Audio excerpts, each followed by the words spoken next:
ചവറ കൊറ്റൻകുളങ്ങര GVHSSൽ പരിസ്ഥിതി ദിനാഘോഷം നടത്തി. സമൃദ്ധി എന്ന പേരിലാണ് പരിപാടി സംഘടിപ്പിച്ചത്.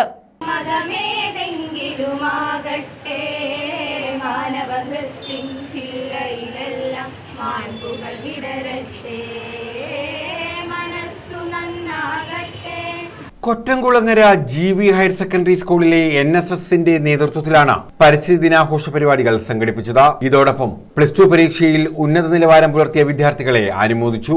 ചവറ ഗ്രാമപഞ്ചായത്ത് വൈസ് പ്രസിഡന്റ് I ജയലക്ഷ്മി പരിപാടി ഉദ്ഘാടനം ചെയ്തു.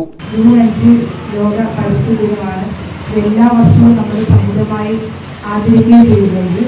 ഈ ദിവസത്തിന്റെ പ്രത്യേകത നമ്മളെ ഓർമ്മപ്പെടുത്തുന്നത് പ്രകൃതിയും മനുഷ്യനുമായിട്ടുള്ള ഒരു അഭേദ്യമായ ബന്ധവും പ്രകൃതിയെ നമുക്ക് സംരക്ഷിക്കുന്നതിന്റെ ഒരു പ്രയോജനം നമ്മളെ എല്ലാം വീണ്ടും ഓർമ്മപ്പെടുത്താൻ കൂടിയാണ്. PTA പ്രസിഡന്റ് ഉണ്ണികൃഷ്ണൻ അധ്യക്ഷത വഹിച്ചു. SMC chairman Bindu Krishnakumar, MPTA president Lakshmi Mohan, പ്രഥമാധ്യാപകൻ ബിനു, വിനോദ് കുമാർ, ലൈജു, ബിന്ദു കൃഷ്ണകുമാർ തുടങ്ങിയവർ പങ്കെടുത്തു. News bureau, Chavara.